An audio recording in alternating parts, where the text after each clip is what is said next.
Taylor Swift stunned fans by showing up on Travis and Jason Kelce's New Heights podcast, where over 2 hours she let slip personal and professional revelations that quickly became the talk of the industry. People said she spoke freely about her everyday quirks, like being fixated on sourdough and baking blogs, before moving into more intimate territory, such as how she and Travis had spent their summer tending to his father Scott after a quintuple heart bypass, which offered a rare glimpse of their family side.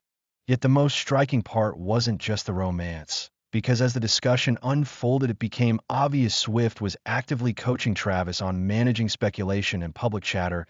She was reported teaching him how not to internalize gossip or stress from outsiders, showing that their relationship went beyond affection into calculated partnership. And during that same appearance, Swift admitted that for years, despite her overwhelming accolades, she never once told herself she had truly arrived until the Eras tour, a global phenomenon that became the first ever $2 billion tour. Only then did she feel that elusive sense of having made it. However, rather than basking in that triumph, she immediately leaned forward toward a new project, announcing her 12th studio album, The Life of a Showgirl, a bold move less than a year after her last release and only months after finishing Eras, reminding everyone she seemed almost incapable of slowing down.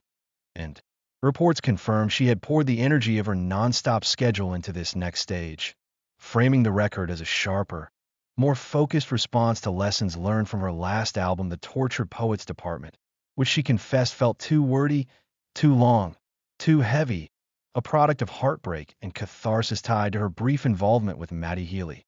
But now she craved focus, discipline, and pop immediacy. So she crafted 12 tight songs that channel behind-the-scenes life of Eras with irresistible melodies.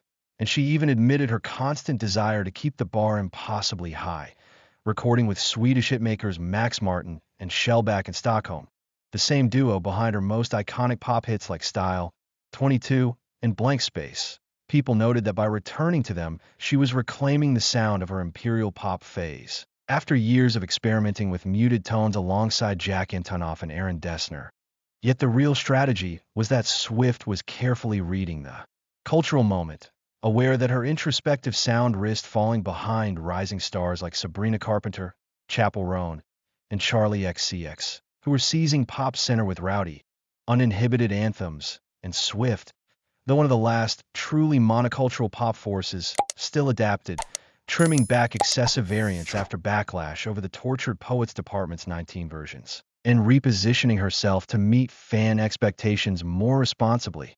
She even described her past few years as art school years, experiments that taught her lessons, while Showgirl would be about restoring ubiquity, making songs so catchy kids would chant them at birthdays, telling her audience her business was creating music and caring for fans, always watching for what they wanted, almost treating the 149 Nights of Eras as an immense focus group. And at this point, the host reminded everyone to subscribe so they wouldn't miss further deep dives into such revelations.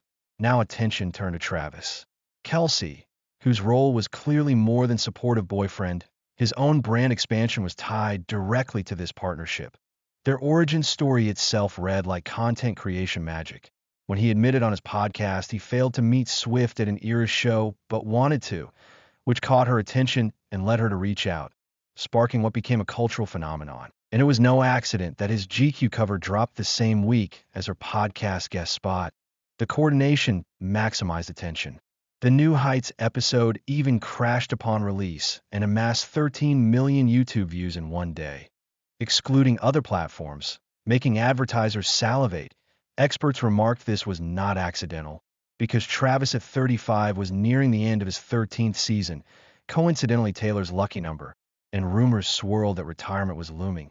So he was carefully future-proofing. Admitting in GQ he had been distracted by opportunities beyond football, his stats indeed had slipped, but his off-field growth soared, echoing the strategy of entrepreneurs like Stephen Bartlett, ensuring longevity after the field, similar to how the Beckhams transitioned their fame into enduring influence.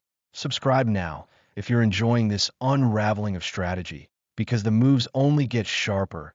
Observers pointed out how both were shaping public images consciously, with Swift's past backlash from the Kanye and Kim feud leading her to reboot as a literary songwriter defending artist rights, while Kelce's current narrative was being crafted in tandem with his dating life.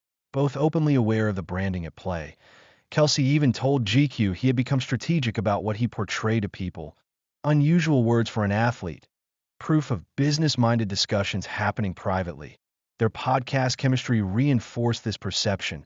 Two large football players hyping a pop star in supportive tones, which softened Kelce's image and amplified Swift's appeal.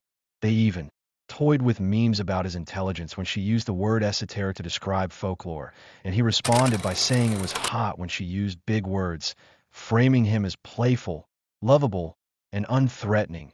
Swift, meanwhile, labeled him a vibe booster, like a human exclamation mark who lifted every moment, indirectly selling his post-football role as the world's boyfriend. Not only hers, politically, his family ties to Trump supporters were noted, but strategists suggested that with Swift endorsing Kamala Harris, their pairing broadened reach, allowing her progressive stance to exist in spaces otherwise closed, while giving him credibility across divides, thus forming a win-win spectrum. Their confidence was evident. Swift's lyrics on The Alchemy hinted at triumph and belonging, with lines about discarding clowns and claiming crowns, and critics agreed the couple's winning streak seemed unstoppable. With Swift approaching the 20th anniversary of her debut, preparing to release more re-recordings, and lining up her 13th album right after Showgirl, a number deeply embedded in her mythology. Whispers of an Eras documentary to complement the concert film also circulated, showing their empire was expanding across formats, meaning before she dropped a single new note or before he played another snap, they were already champions of the upcoming season. Their story wasn't simply romance, but the live construction of an empire, and all who followed could see the blueprint forming in real time. Fans were urged not to underestimate how calculated this all was, because from the podcast to the coordinated media drops to the lyrical hints to the business pivots, everything pointed toward a deliberate strategy designed to keep both names unavoidable. The conversation wrapped with a reminder for viewers to drop their thoughts on whether Swift and Kelce's strategy thrilled them or whether she should slow down, and most importantly, to subscribe for more entertainment power plays uncovered here, since every week seemed to bring a new revelation, a fresh alignment, and another piece of the puzzle showing how pop culture empires are carefully built before our eyes.